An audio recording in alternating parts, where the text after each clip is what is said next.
Cerita ini berdasarkan kisah nyata. Ada seorang pria yang telah dinyatakan meninggal tiba-tiba bangun lagi saat sedang dimandikan. Dia bangkit kembali dan membuat orang-orang lari ketakutan. Pria Parubaya ini biasa dipanggil Toayah. Bingung mengapa semua orang pada berlarian, Sarah anaknya Toayah memeriksa ke belakang bersama Ida sahabatnya. Namun Sarah kaget ketika melihat ayahnya bangun kembali sampai dia tak bisa berkata-kata. Si ayah pun langsung menyuruh Sarah untuk mengambilkan pakaiannya. Setelah itu Toayah pun menjalani hidupnya seperti biasa kembali. Toayah memanggil Sarah dan memintanya untuk membuatkan minuman dari perasan jeruk limau kesukaannya. Namun faktanya selain minuman tersebut untuk diminum, setelah itu akan dipakai untuk ritual. Gak lama kemudian datanglah temannya Toayah yang bernama Tokmat. Mereka sedang membahas tentang ilmu yang dimiliki oleh Toayah. Namun Sarah pun keluar dan membawa minuman yang diminta oleh ayahnya. Seketika itu Tokmat pun langsung diam, tak berkata apa-apa lagi. Toayah pun melakukan ritual ilmu kebal. Melihat Toayah tak mau diganggu dengan ritualnya itu, Tokmat pun langsung berpamitan pada Sarah. Namun sebelum itu Tokmat memberikan sebuah buku kecil yang berisi bacaan surah Yasin agar selalu dibaca oleh Sarah. Dia berpesan agar Sarah rajin beribadah dan selalu meminta pertolongan pada Allah Subhanahu wa Ta'ala. Keesokan harinya saat Toayah pergi bekerja, semua orang pada melihatnya sambil membicarakan tentang bangkitnya Toayah dari kematian. Saat tahu sedang dibicarakan orang-orang, Toayah yang kesal pun langsung menghentikan motornya dan memarahi mereka semua. Tapi ada yang aneh, setelah mengalami mati suri, Toayah terlihat lebih kuat seperti memiliki tenaga super. Dia mampu mengangkat batang pohon yang sangat berat tapi hanya seorang diri. Malam harinya terlihat Sarah yang sedang belajar ilmu bela diri dengan ayahnya. Namun tiba-tiba Toayah berteriak sehingga membuat Sarah kaget, karena ternyata ayahnya itu mengerang kesakitan dan muncul api yang membesar di sekeliling tubuh Toayah.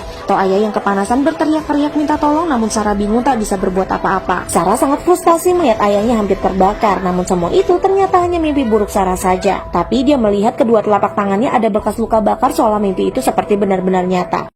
Setelah minum kopi di sebuah warung, pria Parubaya ini mengalami serangan jantung dan langsung meninggal. Kejadian sebelumnya bermula saat Toayah sedang istirahat bekerja, dia ke sebuah warung untuk makan siang. Namun seperti biasa, Toayah hanya memesan segelas kopi hitam tanpa gula dan 2 butir telur bebek mentah. Kebiasaan Toayah itu membuat orang-orang di sana membicarakan keanehan itu. Anak pemilik warung membawakan pesanannya. Toayah langsung menyeruput kopi tersebut namun malah disembur. Toayah marah-marah sampai membalikkan meja di warung tersebut. Ternyata anak pemilik warung melakukan kesalahan. Dia menaruh sedikit gula di kopinya Toayah. Wanita ini pun langsung meminta maaf, tapi tiba-tiba dada Toayah terasa sakit seperti mengalami serangan jantung. Lalu dia pun kembali meninggal untuk yang kedua kalinya. Malam itu diadakan tahlilan di rumahnya Toayah. Namun Ida, sahabatnya Sarah, melihat sesuatu yang menyeramkan saat dia sedang mengaji. Ida gemetaran saat melihat pocong melompat-lompat di luar jendela. Sarah pun memanggil Ida yang terlihat ketakutan. Lalu Ida kembali fokus untuk mengaji kembali. Namun kali ini sosok pocong itu muncul tepat di hadapan Ida sehingga Ida berteriak ketakutan. Para tetangga pun heran melihat Ida yang berteriak. Tak lama jenazah Toayah pun bangun kembali membuat semua orang lari kocar-kacir. Toayah kembali hidup lagi setelah mengalami 2 kali meninggal dunia. Ida pun sempat pingsan atas peristiwa itu. Setelah beberapa menit berlalu, Toayah kembali segar lagi dan duduk di kursinya. Melihat Toayah yang sudah hidup kembali, Ida berpamitan pada Sarah untuk segera pulang. Melihat ayahnya yang sudah 2 kali mati suri, Sarah pun teringat pada suatu hari dirinya dibegal. Sarah melawan pria itu, lalu sang ayah membantu Sarah, namun Toayah terkena tusukan golok. Namun anehnya tak ada luka sama sekali, bahkan tak sedikit pun darah yang keluar. Mengingat peristiwa tersebut, Sarah langsung ke dapur dan mengambil sebuah keris. Keris itu pun disayatkan ke tangan sang ayah, namun tak terluka sama sekali. Sarah pun menangis karena ternyata gara-gara ilmu kebal ayahnya ini, sang ayah jadi susah meninggal. Sang ayah tak terima dan merasa anaknya menginginkan dia segera mati. Toayah pun menunjukkan di mana letak kelemahannya.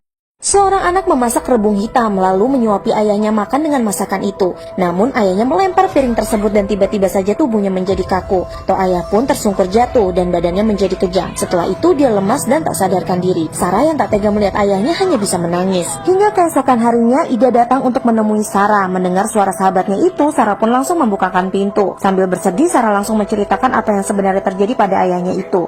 Lalu mereka pun menidurkan tubuh Toayah di atas kasur di ruangan tengah. Setelah itu Ida keluar untuk meminta tolong warga. Setelah Ida keluar, Sarah langsung ke dapur dan mengambil sebuah gunting. Ia akan melaksanakan pesan sang ayah untuk memotong tali dari kain kafan yang ada di pinggang sang ayah. Namun anehnya tali itu tak bisa digunting. Sarah pun menjadi kesal dan sangat frustasi. Lalu Sarah meminta pada ayahnya untuk mengikhlaskan semuanya yang ada di dunia ini. Dan Sarah membaca doa agar semua dimudahkan. Sarah mencoba mengambil gunting kembali dan memotong tali itu dan ternyata berhasil. Tapi hal itu tak langsung membuat ayahnya meninggal. Toayah malah semakin kesakitan karena dia mengalami sakaratul maut yang hebat. Tak lama kemudian, Tokman dan para warga pun sampai di rumah mereka. Tokman menuntun To'aya untuk melafalkan bacaan la ilaha illallah dan membacakan doa. Namun salah seorang warga membuka ujung atap rumah mereka karena ini salah satu syarat dari To'aya. Setelah atap itu dibuka, To'aya pun langsung berteriak dan mengalami sakaratul maut yang menyakitkan, lalu dia benar-benar meninggal dunia. Setelah itu pemakaman jasad To'aya pun telah selesai dilaksanakan dengan dibantu oleh Tokman dan para warga. Tokman bertanya pada Sarah apakah sang ayah meninggalkan sebuah pesan sebelum meninggal, namun Sarah menjawab tidak ada. Malam harinya seorang warga terkejut karena melihat kedatangan To'aya dengan wajah yang sangat pucat. Ternyata To'aya ingin mencari suaminya yang bernama To'ali, namun mereka tak tahu jika To'aya itu sudah meninggal. Dia pun langsung mengajaknya masuk ke rumah dan berbicara. Tapi tiba-tiba wajah To'aya berubah menjadi menyeramkan. Ia datang menemui To'ali untuk menagih hutang janji. Jadi To'ali, To'aya, dan Tokmat adalah satu seperguruan. Mereka bersama-sama mempelajari ilmu kebal dan membuat perjanjian. Jika salah satu dari mereka ada yang meninggal, maka To'ali dan Tokmat harus melakukan ritual waris agar arwahnya bebas dan tidak ditahan oleh sosok jin yang menjaga mereka. Lalu keesokan harinya To'ali mendatangi toko milik Tokmat jualan. To'ali marah-marah karena Tokmat tak memberitahu dirinya bahwa ternyata To'aya sudah meninggal. Ternyata sudah lama Tokmat ini melepaskan ilmu kebalnya dan telah bertaubat. Jadi Tokmat tak mau lagi berhubungan dengan ilmu hitam dan tak mau melakukan ritual seperti perjanjian mereka sebelumnya. Lalu ketika Tokmat mau menutup warungnya, tiba-tiba saja sosok To'aya muncul dan mendatanginya. Melihat itu, Tokmat bersiap-siap untuk berjaga-jaga jika sesuatu terjadi. Ternyata benar arwah To'aya menyerang Tokmat, namun anehnya arwah itu langsung menghilang ketika berada di hadapan Tokmat. Lalu di tempat lain ada sekelompok warga yang sedang membicarakan tentang almarhum To'aya. Namun setelah itu terdengar suara To'aya dan To'aya pun muncul di hadapan mereka semua. Dia berteriak mengerikan, membuat mereka semua ketakutan dan lari kocar-kacir. Sementara itu Sarah yang baru selesai sholat mendengar lagu kesukaan ayahnya dari ruang tengah. Sarah pun keluar dan mematikan piringan hitam itu. Namun bulu kuduk Sarah berdiri saat di belakangnya kursi goyang sang ayah bergerak sendiri. Sarah pun menghentikan kursi itu, tapi piringan hitam tersebut kembali berbunyi dan ada tangan yang menariknya membuat Sarah pun langsung pingsan.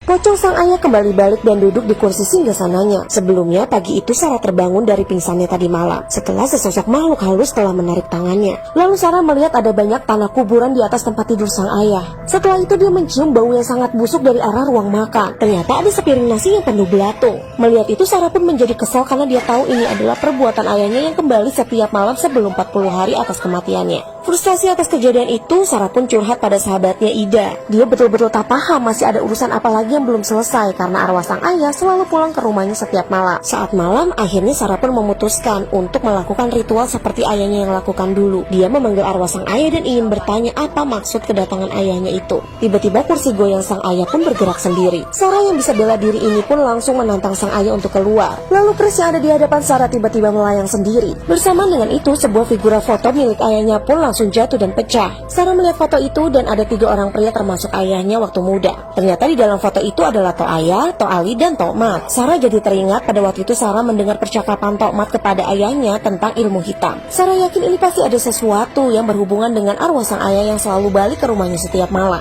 Lalu esok harinya Sarah pun mendatangi warungnya Tokmat. Sarah ingin menanyakan soal foto yang tadi malam dia lihat. Sarah yang emosi pun bertanya pada Tokmat sebenarnya apa yang terjadi dengan ayahnya itu. Akhirnya untuk meredamkan emosinya Sarah, Tokmat pun mengajaknya berbicara di luar. Sambil diberikan sebuah minuman kelapa, Sarah pun bercerita tentang apa yang dialaminya. Tokmat pun berkata bahwa ayahnya melakukan perjanjian sebelum dia meninggal. Lalu saat pulang ke rumah, Sarah heran di depan rumahnya ada seorang lelaki. Saat dia menyapanya, tiba-tiba laki-laki itu menyerang Sarah. Tentu saja Sarah bisa bela diri dan ternyata laki-laki itu sama persis seperti apa yang dia lihat di foto sebelumnya. Iya, laki-laki ini adalah To'ali. Dia adalah teman seperguruan ayahnya dan Tokmat. To'ali datang ke sini untuk mengajak Sarah melakukan ritual waris agar arwah sang ayah yang ditahan oleh jin penjaganya bisa dibebaskan dan tak kembali lagi datang ke rumah Sarah ataupun mengganggu siapapun. Tapi Sarah tak langsung menjawab iya, dia hanya diberikan sebuah kartu nama oleh To'ali.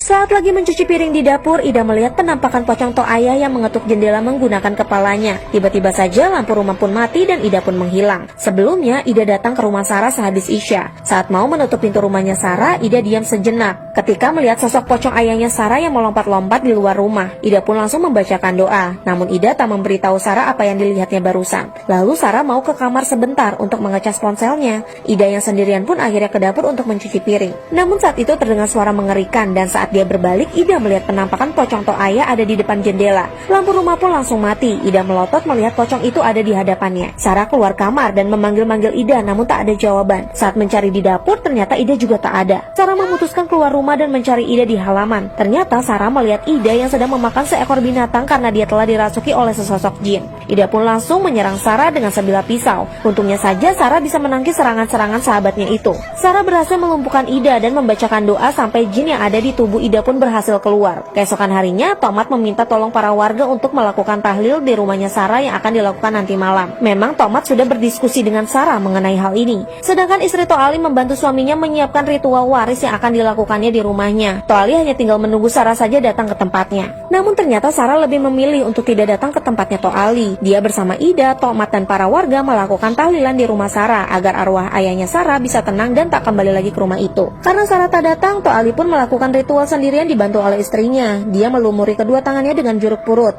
lalu melukai tangannya menggunakan keris. Namun ternyata ritual itu tak diterima oleh jin yang menahan rohnya Toaya. Jin itu semakin marah dan membuat istri Toali tertimpa batang pohon besar sehingga tak selamat. Toali yang mau menolong istrinya itu tiba-tiba tak bisa bergerak. Tubuhnya seperti ada yang mengendalikan, lalu dia mengambil keris dan keris itu diarahkan sendiri ke jantungnya hingga menancap tepat di dada. Toali pun tak selamat dan akhirnya meninggal dunia. Wanita ini tiba-tiba saja kayang di depan orang-orang yang sedang tahlilan. Ternyata Sarah sudah kerasukan jin penjaga arwah ayahnya. Tomat membacakan doa seketika Sarah terpental. Lalu wajah Sarah pun berubah menjadi sangat menyeramkan seperti Toaya. Tomat pun berusaha menyadarkan Sarah sehingga membawanya ke dunia lain. Sampai Tomat pun bertemu dengan Toaya dan mereka pun berkelahi. Ternyata sosok yang selama ini pulang ke rumah menyerupai Toaya bukanlah Toaya. Ternyata itu adalah sosok iblis yang membuat mereka menjadi kebal. Tomat pun berhasil mengalahkan iblis itu dan memintanya untuk pergi, serta memintanya untuk melepaskan arwah Toaya yang ditahannya. Dan di saat itu jugalah iblis itu pun keluar dari tubuhnya Sarah. Namun tak lama kemudian hal mengerikan pun terjadi saat Sarah mengeluarkan usus dari dalam mulutnya. Setelah semua itu keluar, barulah Sarah tenang. Tak ada gangguan-gangguan iblis lagi yang menyerang Sarah. Lalu setelah 40 hari dari kematian ayahnya, arwah sang ayah pun tak pernah balik lagi ke rumah Sarah. Sarah berziarah ke makam ayahnya dan mendoakan semoga arwah sang ayah tenang di sana. Dan Sarah selalu memaafkan sang ayah walaupun kesalahannya telah dibuat ayahnya.